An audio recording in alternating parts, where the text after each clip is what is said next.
Today on Between the Lines, a new approach for building a joyful life with Rakesh Sarin.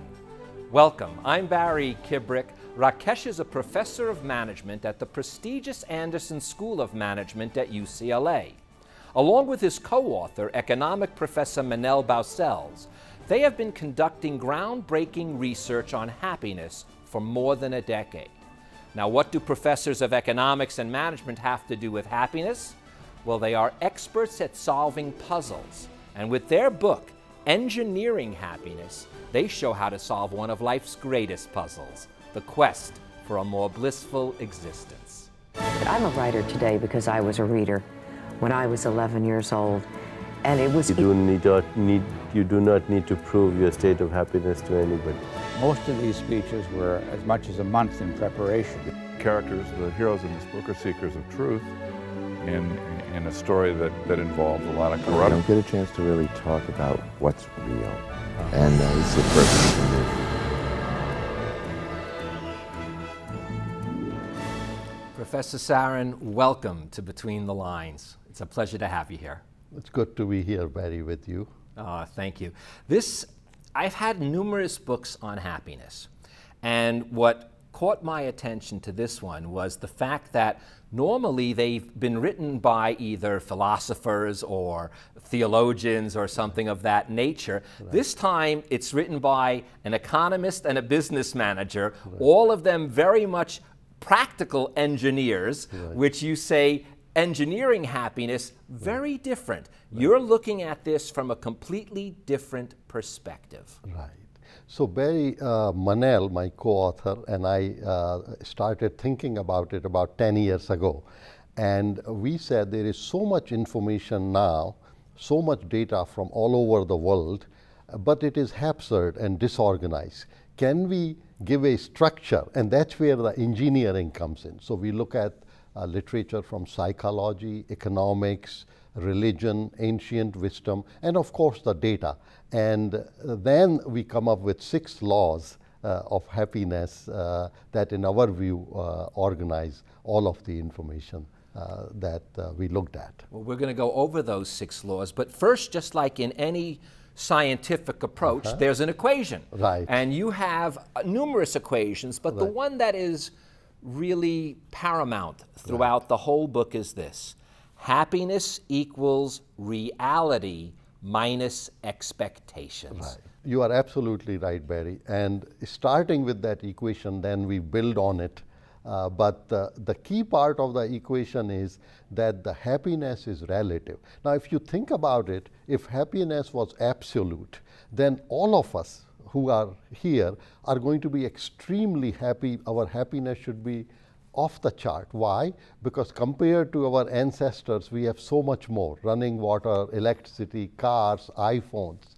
So, but we get accustomed to those privileges. And that is what this equation is about. It is reality minus expectations. Our expectations have also gone up as our reality has improved over time.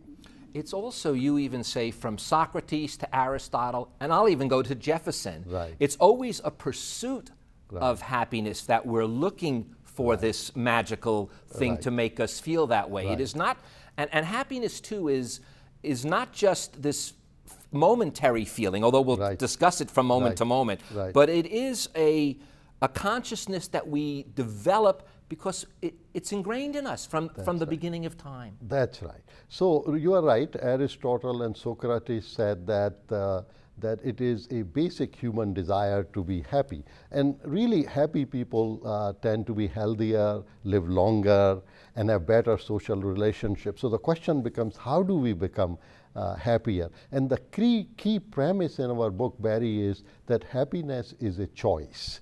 And so happiness is not something you directly reach for it. You make choices in life. You govern your habits in life so that you have a happier and content life. Now, some people, Barry, say happiness is like a pendulum. Some days I am happy and some days I am not, and I cannot do much about that. And we have a different view. We say it is more like a sailboat. Yes, ocean currents and wind currents influence the direction of sailboat, but you have the control of the rudder. And if you do not exercise the control, then your sailboat will drift.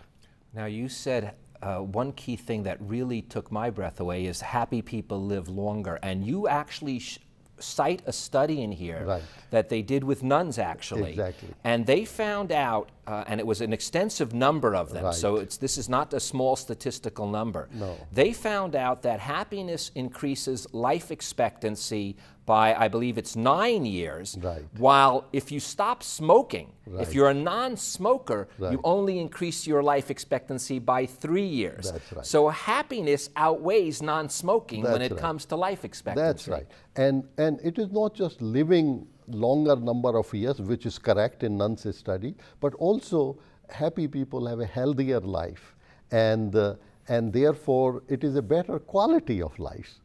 So happiness is a very desirable goal. It is not the only goal in life, but it is a desirable goal. But it's desirable because, I'm going to use your own words, in fact, and I think this is what makes it work. Subordinate goals like health, which we just talked about, wealth and virtue are sought because they ultimately lead to happiness. Virtue's the key word there that struck my mind, because we don't necessarily think of virtue as happy. We think of that as more of a discipline in a certain way. But the truth is, when you live virtuous, when you help others, when you do the things you're meant to be doing, that is what brings you that ultimate happiness. That's right. So a virtuous life that is dedicated to a cause, helping other people, developing hobbies, and also in a way showing kindness and compassion to others leads to happiness. And our equation actually explains it very well, because when you say reality minus expectations, our expectations are governed by how do we compare ourselves with others. And it has been shown in many studies. For example, in Olympics, silver medalists are less happy and bronze medalists are happier. Why? Because silver medalists compare themselves with gold medalists and regret that they missed out on the gold, and bronze medalists are happy to win any medal at all. And they have found that even with animals, the social comparison element is there. So why compassion and having joy in others' success helps is because it helps us reduce the social comparison, and we become more happy, more content with what we have, rather than always chasing after what others have, and others are likely to have. They will be people more than us and making us unhappy. So in this way, a virtuous life, a life which is based on compassion and love, helping others, having an attitude of admiration for others' success, not just celebrating our own success, leads to a happier life. Yet at the same time, now by the way, I don't think that is easy, so I think that is difficult, and you emphasize that. And your words again, research demonstrates that the brain on its own is not necessarily going to take you to happiness. Am I right? It doesn't work that way. That's right, because we all think, if you ask people a simple question, if you were to win $1 million lottery today, in a year how your life will be, they will say, oh, I'll be very happy. Research shows just to the contrary, that lottery winners, after a year, their happiness resorts to the same level. And in fact, in a book, we cite an example of a mega lottery winner who had a very happy life, very productive life, and after he won this $215 million lottery, his life fell apart in 2 years. So money alone is not enough, and our mind somehow does not account for this shifting expectations. So it is not just reality minus expectations, our expectations also shift.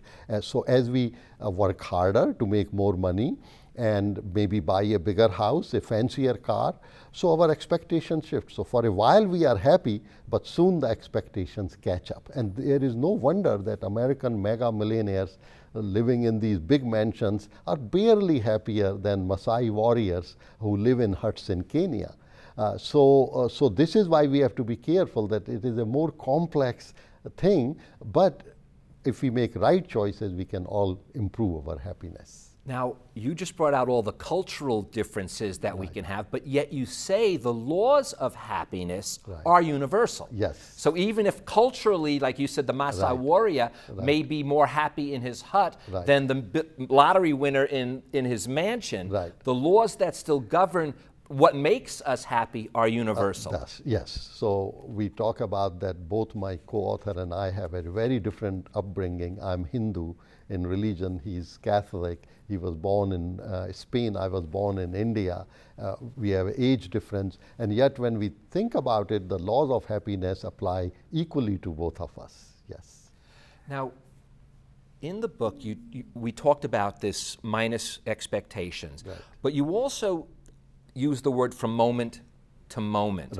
And I had a thought about that, and I wanted to get your take on this, because is it not also, though, and maybe you meant this is what I'm not sure, moment to moment you may be struggling, but if you are struggling with something you're passionate about that is virtuous, and maybe you have 100 moments of unhappiness, but you achieve that moment of what you were going for, that was hard. Now, would you be happy then? Because I think you would, even if the sum total might be different. That's right. That is what you meant. Okay. And in fact, we talk about the meaningful life, and we quote Viktor Frankl that we can, even in the worst possible circumstances, we can choose our attitudes.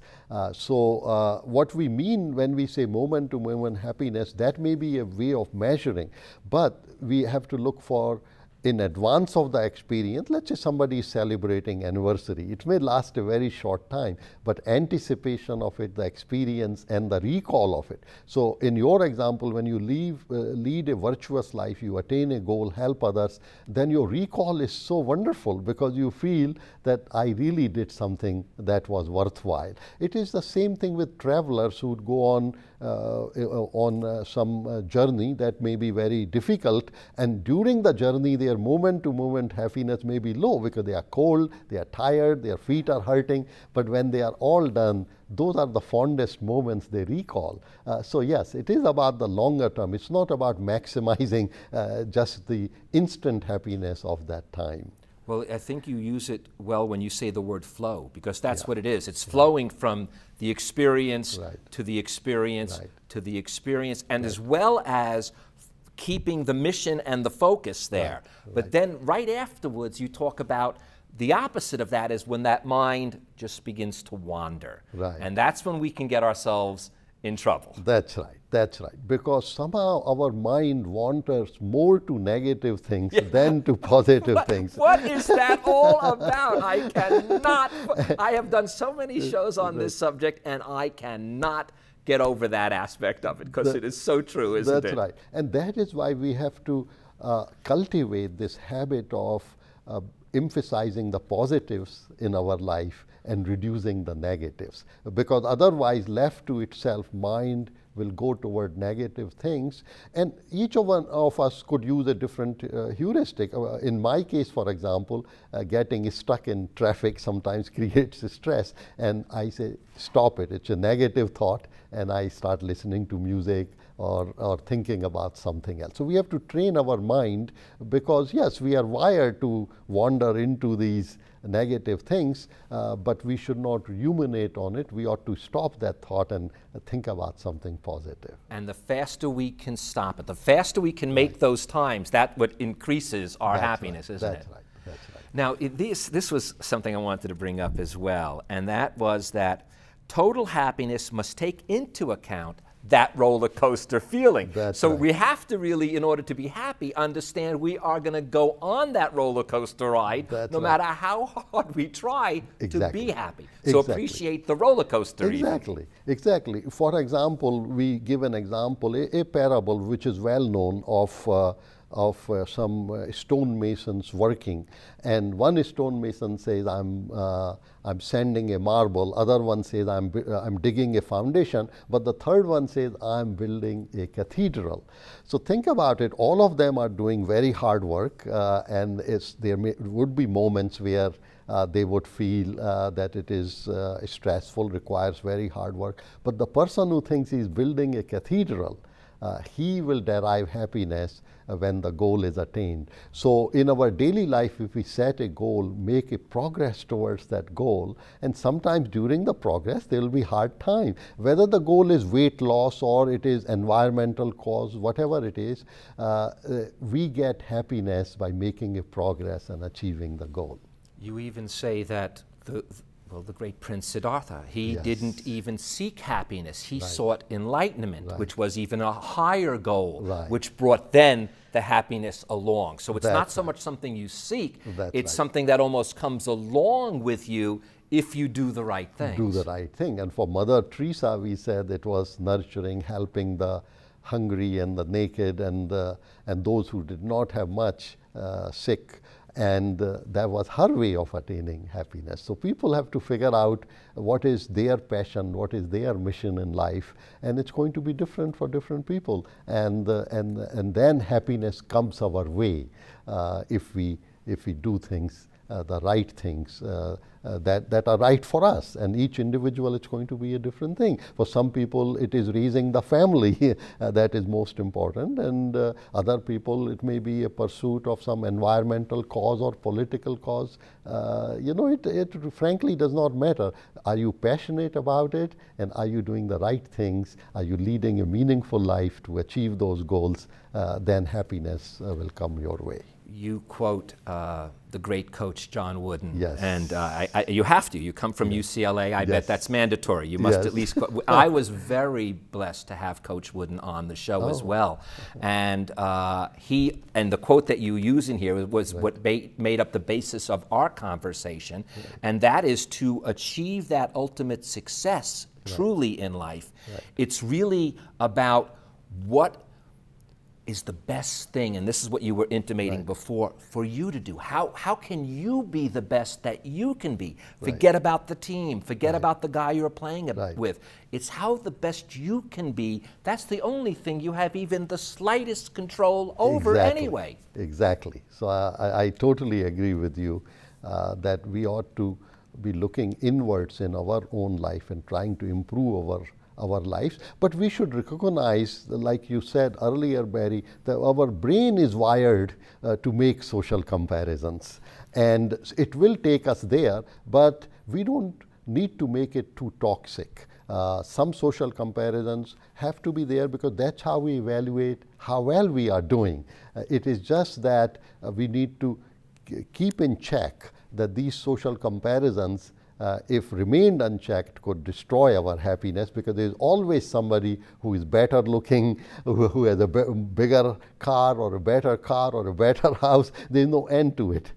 So if we are content with what we have achieved and driven with our own passion, then we will be happier. Well, you know, you mentioned before 6 laws. I think we almost covered them all. But anyway, we covered definitely the first law, which is this comparison, relative comparison to others.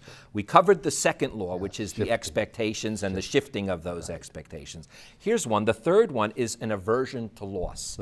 I have a personal experience. It'd be too long to share it, but you're so right. It feels much worse to lose $10 than it is to win $100. I don't know why that is, but it doesn't feel better. In other words, I want to make that correct. It feels worse to lose $10 than it feels good to win $100. Loss is something we can't really deal with that well on our own. You are right. In fact, coaches say it well. They say the joy of victory is good, but the agony of defeat is far worse. And what we have to do is, sometimes bad things happen in life. In spite of our best plan and best intentions, things don't work out. And we ought to use this cancellation, because there are so many good things in our life. Even in recession today, if people think about it, how fortunate we as Americans are compared to people in many parts of the world.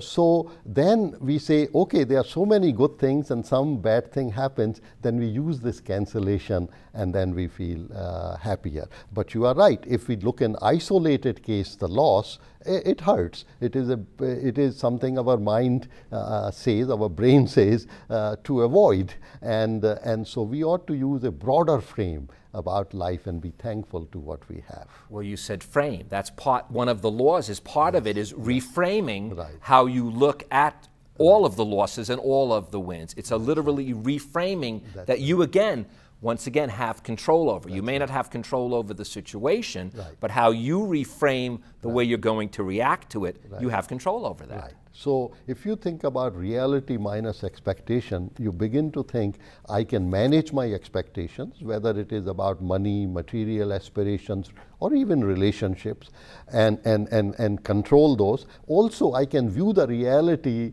in a more positive way. Reality is not one fixed truth out there, and it is our choice how we view our reality. So reframing is a very powerful way of making us content and happy. But it needs a lot of practice. It doesn't come naturally. It needs a lot of practice, yes. And by the way, you can practice forever, and it still may not get there. That's the nice part about it. But you should feel happy that at least you're practicing. Am I correct? Right. And in the same way, we say that, look, there are some things in life, we call them basic goods. For which our expectations do not move as much. We call them needs of the body. You know, food is the easiest example. Every time I have a meal, if I'm hungry, I feel happier. And needs of the heart and the needs of the mind. Things like friendship, spending time with friends. So if we emphasize those activities in our life, we will be happier. The adaptive goods, on the other hand, a bigger TV, I'm not against that, because yes, in a modern society, you need an iPhone, you need a TV, but don't think that will give you happiness, because the next model comes along of that iPhone, you would want the next one.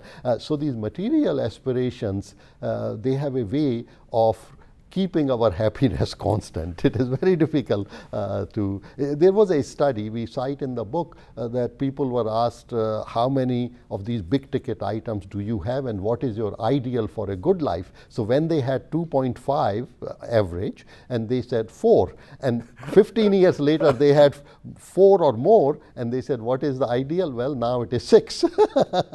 So these adaptive goods we have to be very careful about. But basic goods is a sure way to get happiness. You know, time is spent. If one just commonsensically thinks about it, we are happy when we spend time with our friends and family, people we love, and we ought to emphasize that. And at some level we know, Barry, but at some point we don't take time out to do these kinds of things. Well, part of that might be because of the fifth law, and that's satiation. Get into that. That's the one that's, I think, trickier to understand. Right. So what happens is that as we have more and more and consume, in the book Midas Plague, they talk about that the poor people are forced to live in big sprawling mansions and the rich people live in small places and they work. Poor people don't work. So this the point, of course, it's an exaggeration, but in the book is trying to illustrate that overconsumption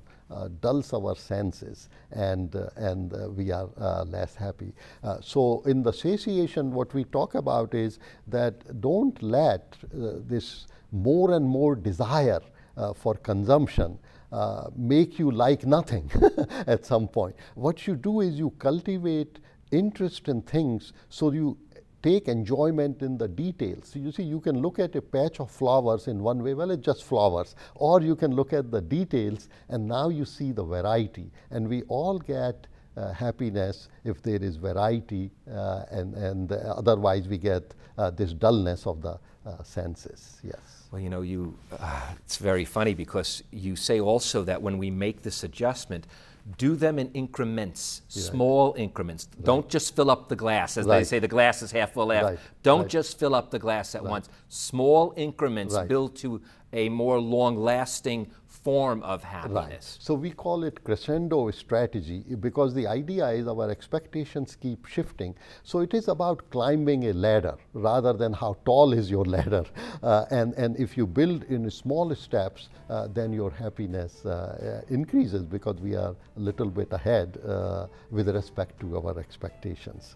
So yes, and the second idea in small sips is again because of the satiation. A big gulp means you get satiated very fast, and if we have small increments, we will enjoy things more.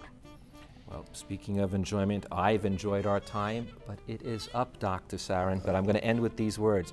A dose of humor and gratitude can be the remedy to extract greater happiness from the same reality. That's what we talked about, and I want to thank you, Dr. Rakesh, for helping us to extract that from our reality. Thank you, Barry. It has been a pleasure talking with you. It's my pleasure, and thank you all for joining us. Now, before Professor Sarin leaves, I'd like to leave you with these last few words from Engineering Happiness. Perhaps the single most important ingredient in cultivating positive emotions is love. If you learn to love, then it will be easy for you to develop compassion and kindness toward all human beings. I'm Barry Kibrick. Cultivate love, and between compassion and kindness towards all human beings, be sure to save plenty for yourself. Thank you so much, Dr. Sarin. Thank you, Barry. My pleasure. It's a pleasure talking with you. If you'd like to get in touch with us, want a DVD or transcript of our show, catch an episode online, or receive our weekly updates, go to www.klcs.org/BTL.